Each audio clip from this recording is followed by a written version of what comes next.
Hello everyone, it's Thinky, and today we're going to focus on a World of Tanks tutorial on how to improve one's skills at the game World of Tanks.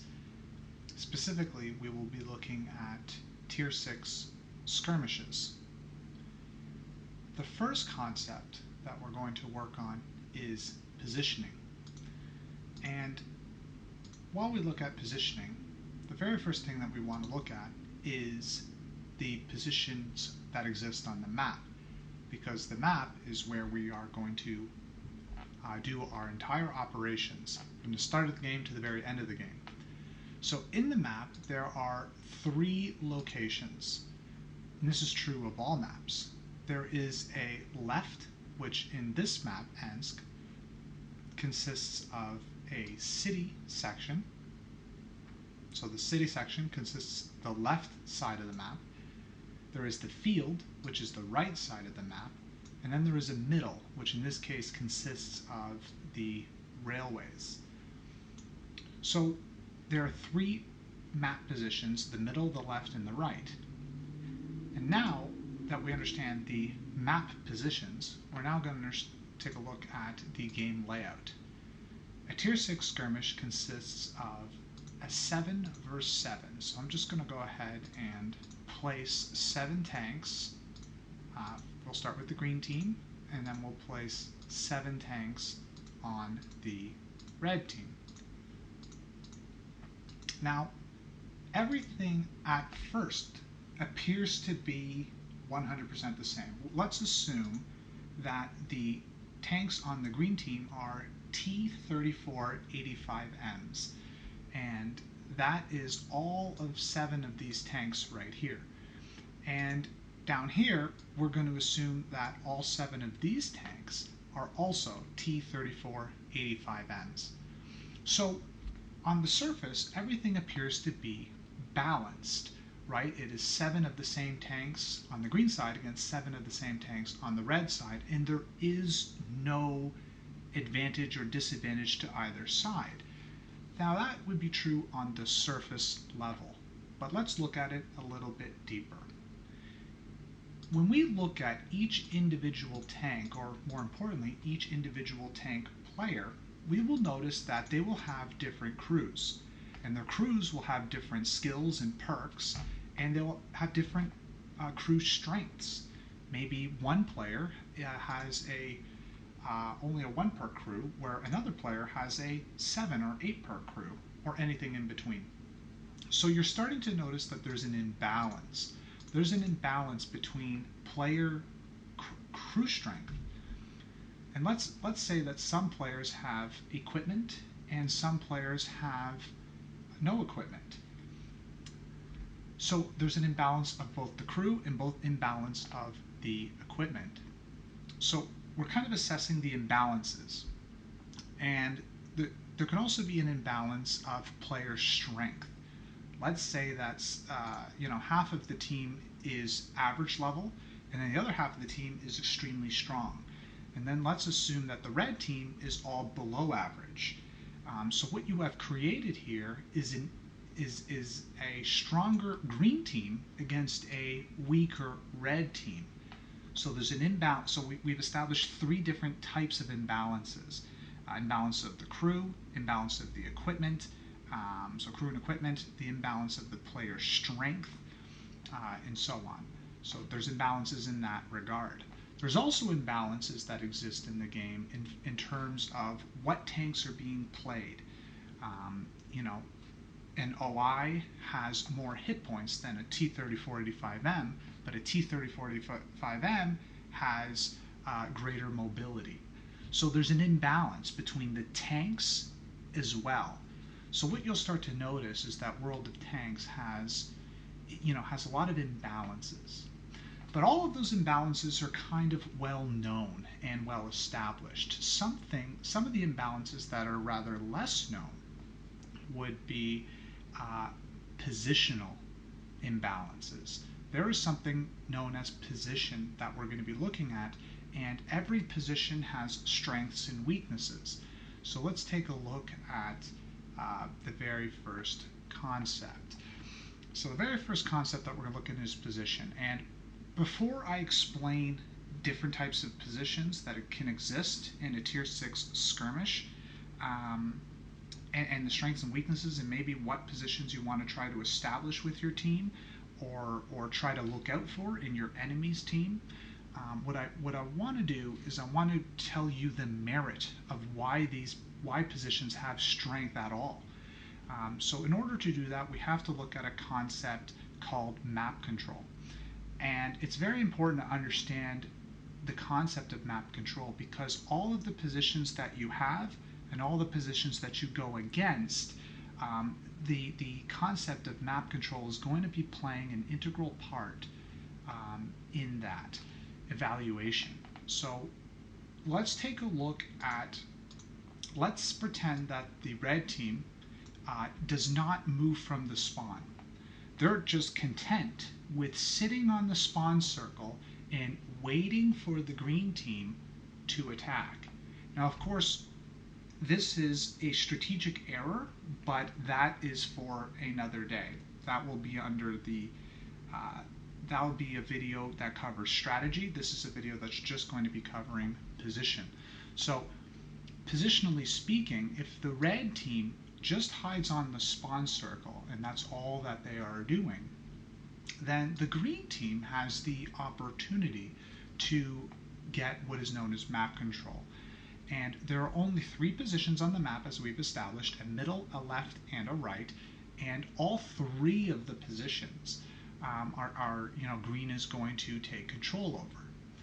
But they're going to do it in a systematic way. So let's first start off with green's approach. And remember, green is made up of average players and some very strong players as well, where the red team is below average in our example. So the below average team makes the strategic error of not capitalizing on map control and not developing and strengthening their team's position, while the green team does quite the opposite, where they're going to create a very strong position. So the first thing they do is they decide on where they're going to play. Are they going to play in the field, the middle, the city, or a combination of these things?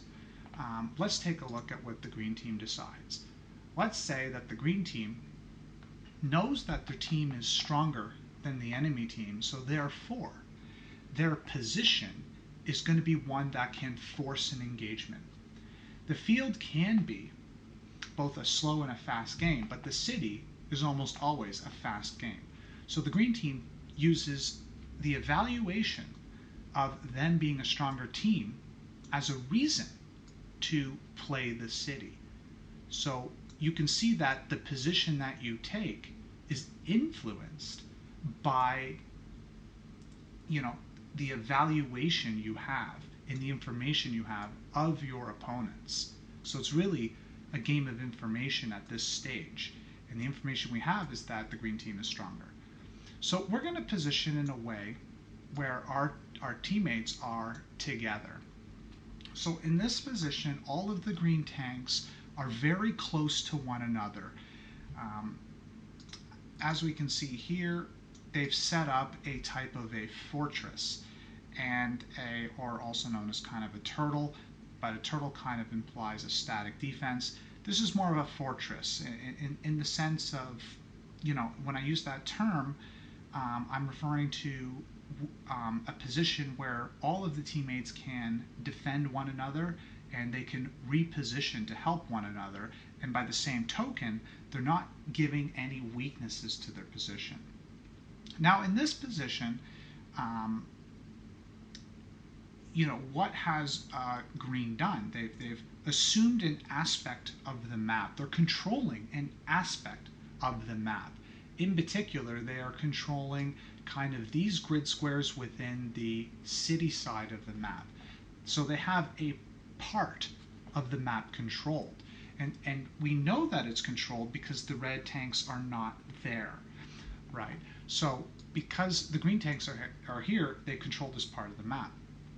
Now, when the green team observes down the corridors and is observing where the enemy could possibly be, you'll notice that nothing has been lit, because of course we know the enemy isn't there.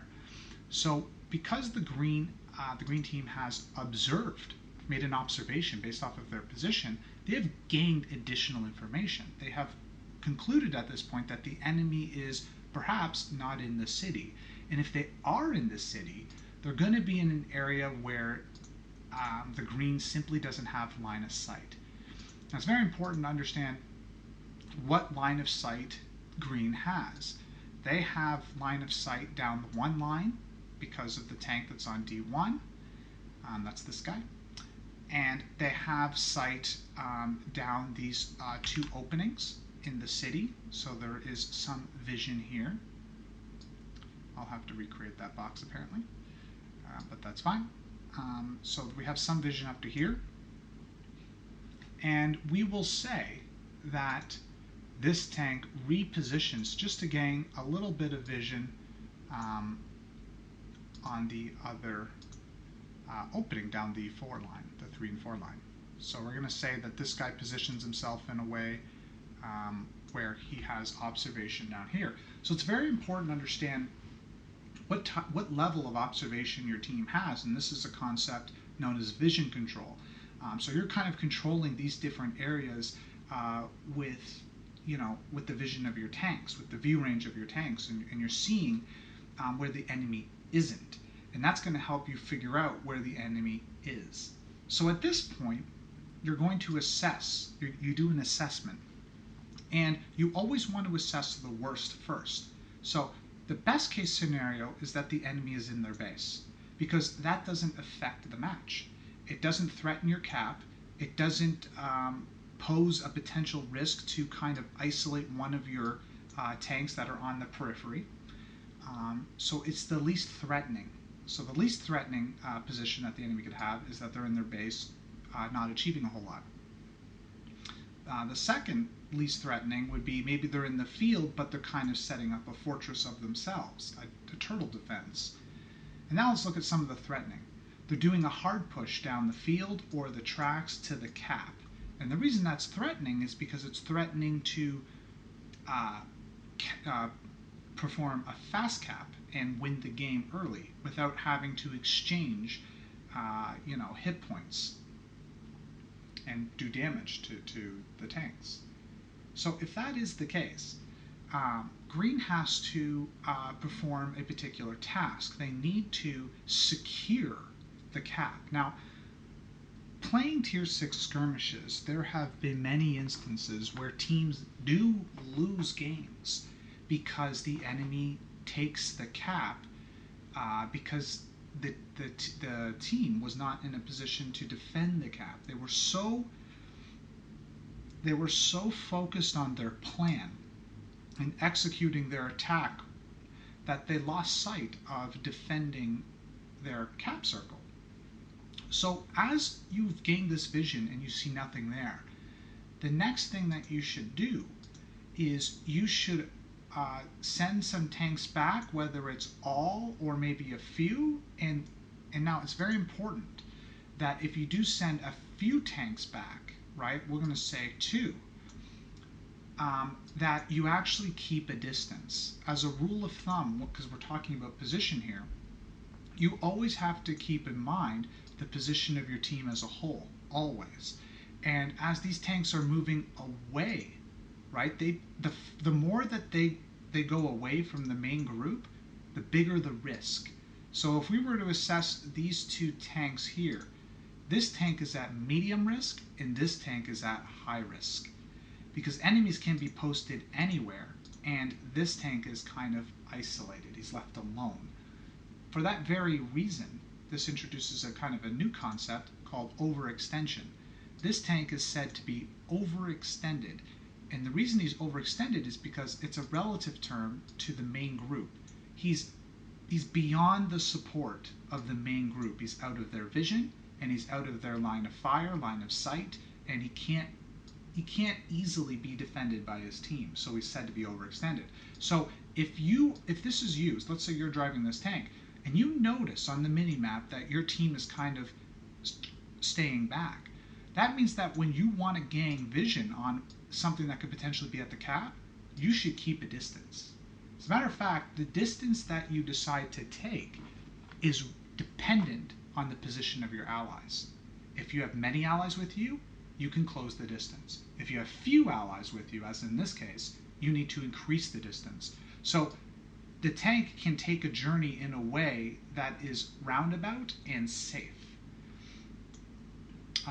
So very important. So this tank takes a particular line where he's approaching the cap circle, because remember, what we're trying to establish is vision control, and we're trying to establish vision over the cap, and we want to do that in the safest way possible. And the reason that we want to do it in the safest way possible is because we are, speaking from the perspective of this tank, we are isolated, we are overextended. So we want to maximize the distance between us and the cap circle, but still achieve the task at hand, which is to gain observation of it. So now that the green team has kind of established that the enemy is not at the cap, the enemy is not in the base. Now, just as a quick sidebar, why wouldn't the enemy just all rotate back to the cap to check it? Why send a few back? Because maybe you want to hold the position that you've gained, because this is quite a position of strength. It's a position of strength because your guys are stationary, and that means that your reticle is fully shrunk, and you have tons of cover, you are all together, and you're controlling a map position, in this case the left, the city.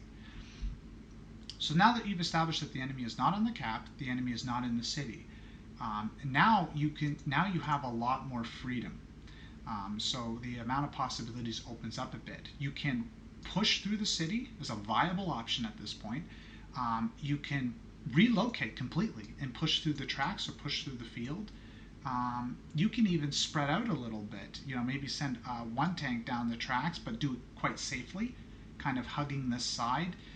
In other words, I don't want to speak so much about the map meta, because there's many different maps and they all offer something a little bit different. But as a rule of thumb, something that can just apply as a rule of thumb, if you do branch off, right?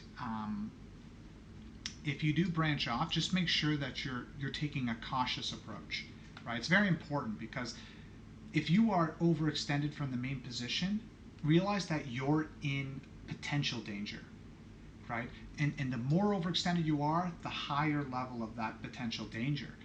So a lot of players struggle with, how aggressive do I play, how passive do I play, etc. And that's actually relative. There is no, you don't play passive or aggressive or anything like that. What you do is you assess the position, and based off of the position, you turn it like a dial. You either become more aggressive if the situation calls for it, or you become more passive if the situation calls for it. And that's 100% dependent on the position. And in this case, because this guy would be a lone wolf, kind of going down the tracks, for example, he should dial it passive. He should go, he should stop every so often, always make sure he has cover, and always make sure he has an escape route. Now, an aspect of map control has been established here. I'm just going to create another green square. Hopefully this doesn't become too convoluted.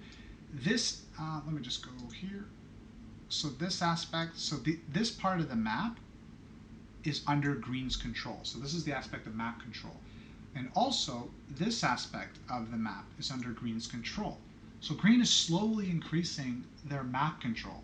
And it's very important, before you make an attack or a push, in random battles, in tier 6 skirmishes, the reason that most players defend is because, well, one of the potential reasons that a lot of players defend is because they don't quite know how to attack properly. Their attacks are typically very frantic, and they can be quite reckless, and they usually run into a bunch of tanks that they can't see, or they get hit from multiple different angles, or they push and it doesn't work out for them. However, this is going to kind of illustrate how you would perform an attack, and you can see that it's quite systematic.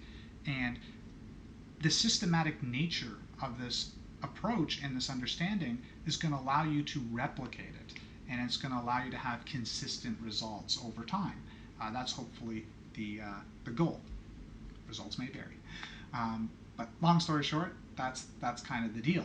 now you see that green has kind of controlled all these aspects, and it's very important. The grid squares on the map that you control is your safe haven. So it means that if green ever gets in trouble, let's say they take a lot of heavy fire from the field, green knows that they can fall back to any one of these squares and pretty much be safe for the most part. So this is the map control that you have. And the reason that green would want to have any vested interest in being a lone wolf and going down the tracks is they want to increase their map control. Because the more areas of the map that you control, the more options are available to you. You have more space to move your tanks, you have more freedom of movement, and you have more angles of attack. You don't have to fight the enemy in a single file, which is actually rather easy to defend. Because the way that the armor system works is that the frontal armor is typically the strongest. So frontal armor is the strongest, and if you're fighting the enemy from multiple angles, well then they can only use their armor in one of those two angles, but not both, which is why crossfires are so effective. So here green has extended their map control to the rails. So they have gained that by making that one tank become a bit of a lone wolf and go down to the railroad tracks. Remember that he's taking the most cautious route possible because he's alone. Now let's say the tanks move in and they're going in for the kill. And as they go in for the kill here, and I'm not saying that this is the best formation possible, but just to illustrate a point, and let's say that they're going to be using the railways as well. And as a general rule of thumb, it's typically a good idea to attack your enemy in at least two different directions. That way it's just not so easy for them to defend. Because a turret can only face one direction at a time, not both. And for that very reason, fighting in two directions gives you an advantage. So here we have this position.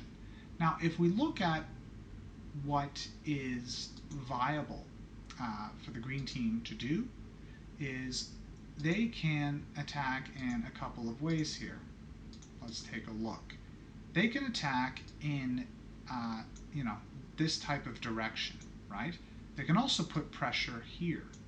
And let's pretend that green also plays the field. Let's say this guy swings out to the field and he can put pressure on the enemy here.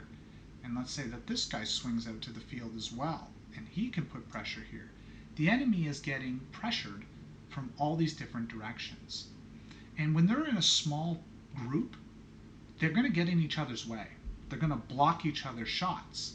And they have a limited amount of space because green has the map control. Green controls the field, green controls the tracks, green controls the city.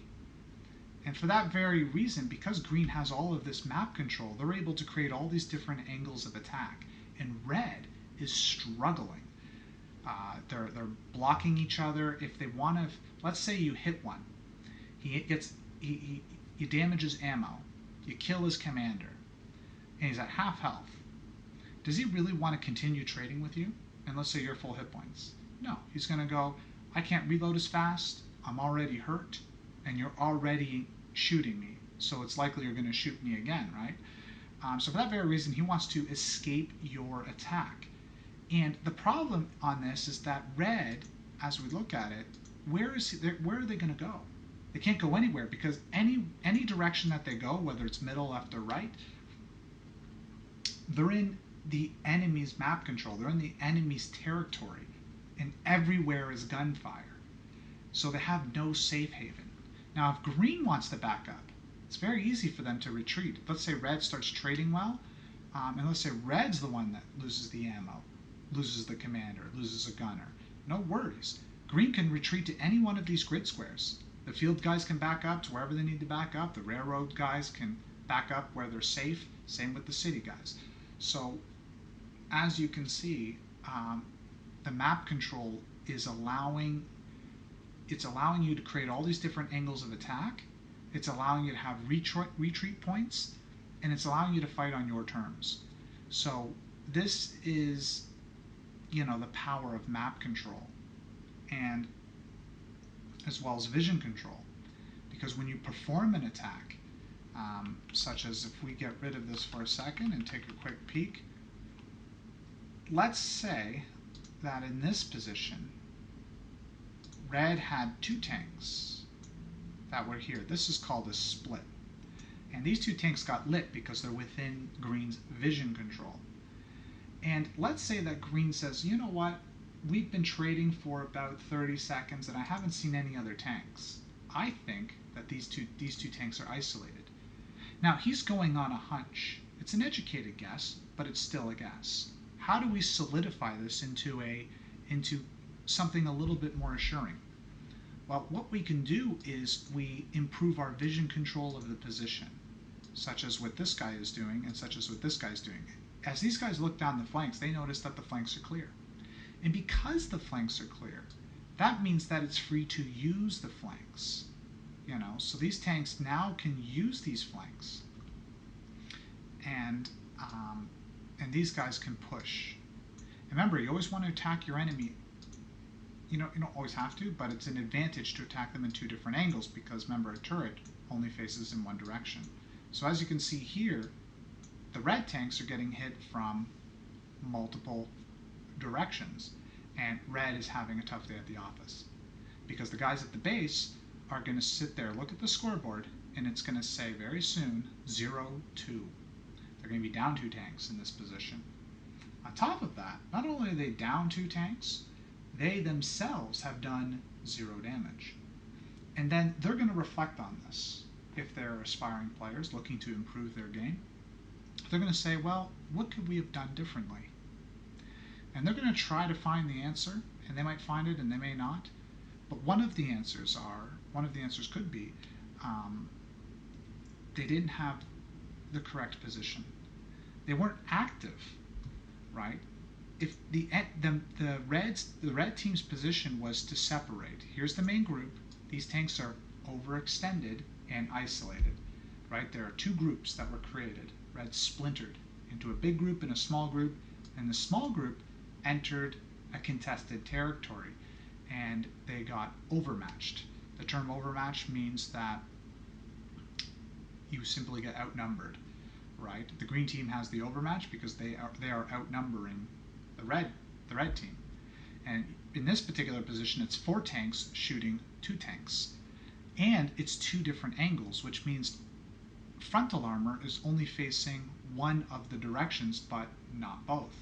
So even if these are heavily armored medium tanks, and they're bouncing all of the shots from the 2 green tanks, that doesn't matter because the tanks on the flank have reliable shots on the red tanks. So so that is, a good introduction into the concept of positioning. And a couple other quick concepts that we kind of covered was focusing on creating multiple angles of attack. So just in a nutshell, what you want to do when you're playing Tier 6 skirmishes is you quickly want to decide on which initial position you want to take. And the initial position you take has to do with the types of imbalances that you have. If they're all OIs and you're all Cromwells, you have a speed advantage and they have a hit point and alpha advantage. You also have a vision advantage, which means you probably want to fight the enemy at range. And because you have speed, because you are relatively the fast tank and they are relatively the slow tank, because that is the imbalance, you can aggressively take the position because you can get there before them. Now, if they were all OIs, it's probably more advisable to play the field because you can probably get better distance. However, using the city, even against OIs, and you're all Cromwells, it's actually still viable because there's many different angles you can use. OIs have a slow-moving turret, their guns aren't typically accurate, so you can still fight in the city. And all you have to do is poke intelligently and you'll do fine. So there is that. So hopefully this tutorial will help Tier 6 skirmish players who are looking to improve their game. Just remember, some quick tips before I wrap up the video is keep your team together, pick a side as your base of operations, create your initial fortress where everything is covered, and then when you want to advance, when you want to increase your map control, do it as a team. Establish your vision control before you make a movement. Make sure you have sight on things, so you don't just move blindly. Because if you just drive forward all as one, you might move into an unlit KV2, and all of a sudden it hits you and you lose all of your HP, and you've done 0 damage and you're dead. And all of that happened because he was simply unspotted. Now if he was spotted, you could have avoided that. So in other words, you can see that this is a misplay, because the team would move into an unspotted KV2 before he's lit. So as you can see in this example that I have here on the strat sketch, you can see with the white boxes that vision was established before the advancement happened. The green team did not advance on the 2 red tanks until the flanks were observed. And only then did the tanks move down and then attack. And if there was a KV2 hiding, say, in these corners, as you're doing a poke here, it's much easier to avoid it. It's much easier to, detect it, because, you're detecting from 2 different angles. So, yeah, hopefully that is helpful. And, well, that's it for the video. Thanks.